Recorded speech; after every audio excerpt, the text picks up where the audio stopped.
ان دعاؤں کی اگر آپ دیکھیے تو ایک اور چاشنی بھی ہے، تھوڑا سا غور فرمائیے گا. دیکھیں دنیا میں بہت ساری حقیقتیں ہیں، لیکن ضروری نہیں ہے کہ ان حقیقتوں سے آپ کو دلی عقیدت بھی ہو جائے. صحیح؟ غور فرمائیے گا. مثلا میں آپ سے کہوں کہ 2 جمع 2 4 ہوتے ہیں، یہ ایک آفاقی حقیقت ہے، یونیورسل ٹروتھ ہے، اس میں کسی مذہب کی ضرورت نہیں ہے. 2 جمع 2 4 ہوتے ہیں. آپ نے کہا بالکل ٹھیک ہے. پھر میں کہوں کہ اس 2 جمع 2 4 سے آپ اپنی دلی عقیدت کا اظہار فرمائیے.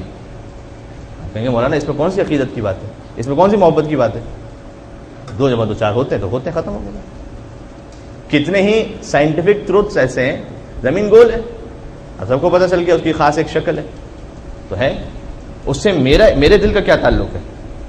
میں کہوں کہ آپ اس کے اس حیت سے اور آپ اس کے اس شیپ سے محبت فرمائیے. نہیں، ایسا نہیں ہو سکتا. انسان جب کسی شے سے محبت کرتا ہے تو اس کے اندر کوئی ایسی چاشنی، کوئی ایسی کشش ہونی چاہیے کہ اس حقیقت کی جانب آپ کا دل مائل ہو سکے. اور ہمارے کیا گزارش کرنا چاہ رہا ہوں، اس کا مطلب یہ ہوا، مثلا ایک اور مثال دوں.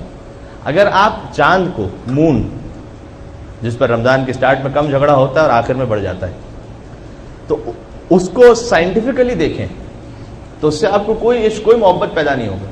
چاند، اس کا سائز کتنا ہے، اس کا آربٹ کیا ہے، اس کی روشنی کیسے سورج سے وہ لیتا ہے زمین تک پہنچاتا ہے، اس کی مٹی میں کون سے کیمیکلز ہیں، اس سے ہمارا کوئی دل جڑتا نہیں ہے ان تمام باتوں سے. لیکن اگر آپ چاند کو ایک شاعر کے شعر میں دیکھیں تو خود بخود آپ کا دل مائل ہوگا اس چاند کی طرف. اس لیے کہ شاعر نے اپنے شعر میں اس چاند کو سائنٹیفکلی ڈسکس نہیں کیا، اس نے اس خاص استعارے کے عنوان سے ڈسکس کیا ہے، خاص محبت کے عنوان سے ڈسکس کیا ہے. مثلا وعلیکم السلام، معروف شعر ہے جناب محسن نقوی مرحوم کا کہ محسن یہ چاند اس لیے ہم کو عزیز ہے، تنہا یہی چراغ ہے قبر بطول پر. اب اس چاند جو یہاں پر لکھا ہوا ہے آپ کو ایک عقیدت ہے اس سے. یہ چاند اس سائنٹیفک چاند کے اعتبار سے نہیں ہے کہ جو سائنس میں ڈسکس ہوتا ہے. اور ہمارے میں پھر سے گزارش کروں کہ محسن یہ چاند ہم اس لیے ہم کو عزیز ہے، تنہا یہی چراغ ہے قبر بطول پر. اس چاند سے آپ کو محبت ہوگی. ٹھیک ہے، اس کا مطلب کیا ہوا؟ ایک اور مثال دیتا ہوں پہلے، پھر بات آگے بڑھاتے ہیں. مٹی، میں آپ کے سامنے مٹی کے سینکڑوں اقسام ذکر کرتا جاؤں، البتہ میرا نہ کوئی سائنس شعبہ ہے نہ مجھے اس کے بارے میں علم ہے. تو سائنسدان حضرات ہیں، جناب علی پاکستان کی مٹی ایسی ہوتی ہے تو انڈونیشیا کی ویسی ہوتی ہے، تو برازیل کی ویسی ہوتی ہے، تو امریکہ کی ویسی ہوتی ہے. یہ ساری حقیقتیں، آپ کو اس سے کوئی محبت نہیں پیدا ہوگی. لیکن میں آپ سے کہوں خاک شفا تو ہے تو وہی خاک ہی، لیکن چونکہ یہ منسوب ہے امام حسین علیہ السلام کے ساتھ، آپ کو اس خاک سے عشق ہو جائے گا. تو کبھی محض حقیقت اگر ہو اس سے دل مائل نہیں ہوتا ہے جب تک اس میں کوئی ایسی شے نہ ہو کہ جو مجھے اس حقیقت سے قریب کرنے والی ہے. لہذا خاک شفا کے بارے میں کیا کچھ نہیں کہا گیا اور کیا کچھ نہیں پڑھا گیا اور کیا کچھ نہیں سنا گیا. نسبت ہو جنہیں آل محمد کی ولا سے، خوف آتا ہے ایسی نمازوں کی قضا سے، اور ہر خاک سے انسان کا کفن ہوتا ہے میلا.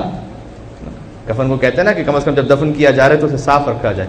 ہر خاک سے انسان کا کفن ہوتا ہے میلا، لیکن یہ نکھرتا ہے تو بس خاک شفا سے.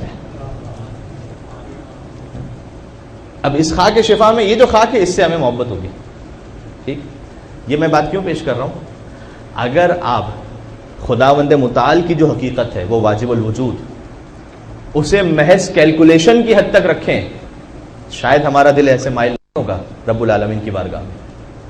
اور ہمارے یعنی اگر آپ فقط اسے یوں رکھیں کہ جیسے اس کمرے کا کوئی نہ کوئی بنانے والا ہے، اس کے بغیر یہ ہال نہیں بن سکتا تھا، ویسے کائنات کا بھی بنانے والا ہے. فقط اگر ملٹیپل کیلکولیشنز کی حد تک رکھیں، میتھمیٹیکل کیلکولیشنز کی حد تک، تو ہم یہ سوچیں گے کہ ہاں ٹھیک ہے خدا ایک حقیقت ہے، لیکن میں کیوں اس سے محبت کروں، میرا دل کیسے مائل ہو. اس کے لیے سہارا ہے یہ دعائیں.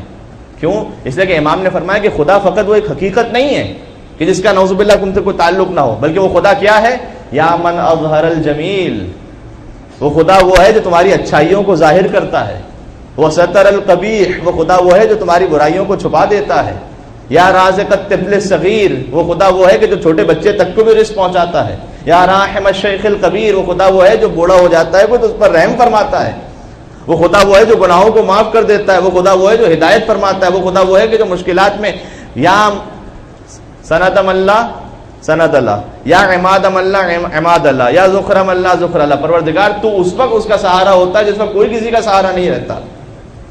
جب دعاؤں میں ہم ان جملوں کو پڑھتے ہیں تو اب پروردگار سے حقیقی عشق پیدا ہوتا ہے، اب سمجھ میں آتا ہے کہ اچھا خدا سے محبت کیوں کی جائے، اس لیے محبت کی جائے کہ وہ ایسے وقت میں پروردگار سہارا ہے کہ جب ہر سہارا چھوڑ کے چلا جائے گا۔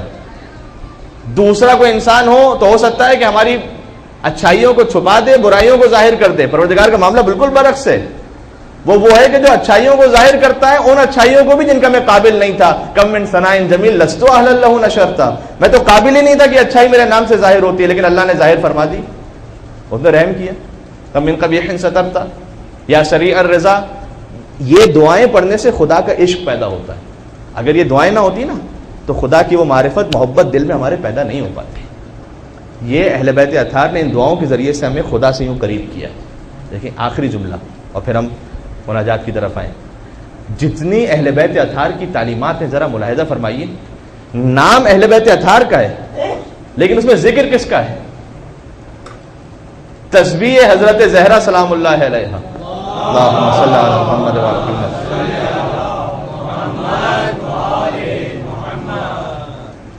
ملی شہزادی کونین کے صدقے میں نا، اس میں ذکر کس کا ہے کہ جب تم در فاطمہ زہرا تک پہنچ جاؤ تو شہزادی تمہیں تسبیح عطا فرمائیں گی کہ در فاطمہ زہرا کے صدقے میں در رب العالمین تک بھی پہنچ جاؤ۔ نماز جعفر طیار حضرت جعفر طیار کی وجہ سے عطا ہوئی تھی نا، تو نماز جعفر طیار میں کہیں حضرت جعفر طیار کا نام ہے درمیان میں؟ نہیں، جب تم اس در تک پہنچ جاؤ یہ تمہیں خدا تک پہنچائیں گے۔ نماز امام زمانہ علیہ السلام، مولا کے نام پہ درود بھیج دیں، محمد و آل محمد۔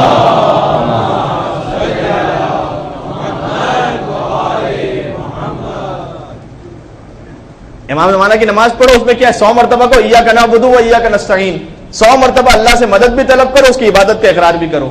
یعنی اب جو حضرت حجت تک پہنچ گیا، حضرت حجت اسے خداوند متعال تک پہنچا دیں گے۔ یہ ہے اہل بیت اطہار علیہ السلام کا در۔ اور ہمارے یہاں جو کہ بہت خوب کسی نے کہا تھا کہ مانا کہ نماز علوی کی خاطر خورشید سر شام پلٹ آیا تھا، لیکن اللہ ہر شبیر تیرے ایک سجدے کی کشش جاتا ہوا اسلام پلٹ آیا تھا۔ جو در حسین ابن علی پر آیا، اب حسین نے وہ قربانی دے کر اسلام کو بچایا، یعنی توحید پروردگار۔